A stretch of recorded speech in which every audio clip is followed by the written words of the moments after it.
هل التسويق بالعموله ده فعلا بيكسب؟ وهل هو موجود؟ وهل في ناس بتعمل منه فلوس؟ طب ازاي اخش في المجال ده؟ ده اللي هنجاوب عليه في الفيديو ده، ويلا بينا نبدا على طول باول سؤال. اول سؤال معانا ان هو هل التسويق بالعموله ده فعلا شيء موجود واقدر اعمل منه فلوس؟ تعالى بس نتكلم عن التسويق بالعموله عامه. هو ده فرع من فروع الماركتنج، بس في حاجتين هنا، حاجه ان انت تكون صاحب البيزنس، وحاجه ان انت تكون المسوق بتاع البيزنس ده. طيب لو انت صاحب البيزنس، هنفترض مثلا انت عندك السماعات دي، انت بتنتج السماعات دي، والسماعات دي تكلفتها 1000 جنيه.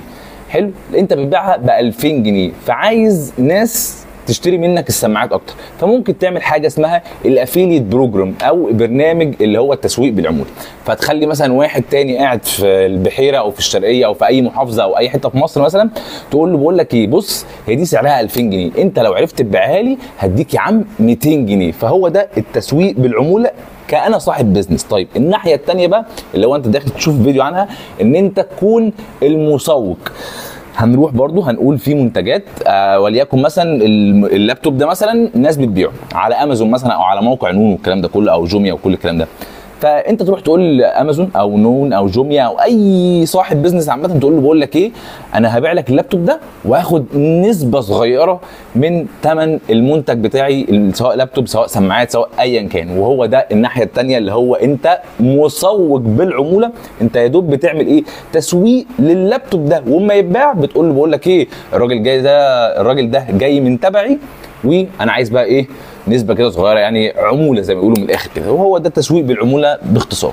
طب هل التسويق بالعموله ده فعلا بيكسب؟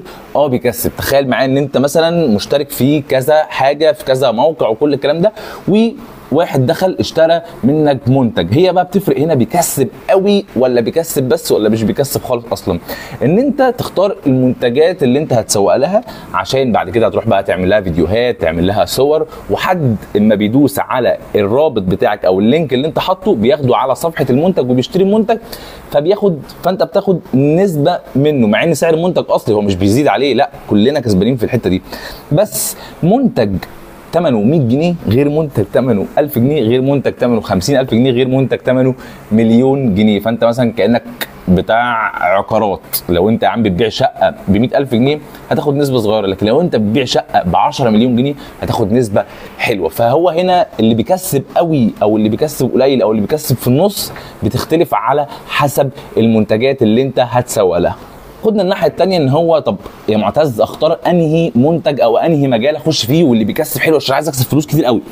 بص دي بتختلف من شخص لشخص، يعني عشان ما اضحكش عليك. انت شوف انت بتحب انهي مجال، وليكن مثلا انت بتحب مجال الفتنس، مجال اللي هو الرياضه والتخسيس والجيم والكلام ده كله. فانت ممكن تروح مثلا لشركه تقول لهم السلام عليكم، شركه مكملات غذائيه مثلا، تقول لهم انا هسوق لكم المنتجات بتاعتكم واخد نسبه. عشان انت مهتم بمجال الفتنس، فانت هتعرف تعمل، لو هتعمل بقى موقع، لو هتعمل فيديوهات، لو هتعمل صور، لو هتعمل ايا كان، هتعرف تعمل الحاجات دي كويس عشان انت فاهم في الموضوع ده. فانت هتعرف تبيع كويس وتسوق كويس للموضوع. فالموضوع بيختلف من شخص لشخص اخر. يعني هياخدنا للسؤال اللي بعد كده، الا وهو ان فعلا في ناس بتكسب الموضوع ده، في ناس كتير جدا بتكسب الموضوع ده بره مصر وجوه مصر وكل الكلام ده. هل بقى الموضوع سهل اخشه ولا صعب؟ الموضوع سهل بس محتاج بيجي مع الوقت. يعني انت مش تاني يوم مش بكره هتلاقي نفسك ايه ده، الله يا لهوي كسبت دولارات ومش عارف ايه.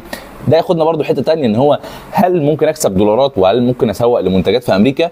ممكن. هل ممكن اسوق لمنتجات في السعوديه؟ ممكن اسوق لمنتجات في مصر؟ ممكن. معتز انت حمستني بقى، بقول لك ايه، ازاي اخش في الموضوع ده وابتدي اكسب فلوس. بص يا باشا، انت لو متابعني هتعرف ان انا بحب جدا حته التطبيق، انا بحب جدا اطبق في الموضوع ده.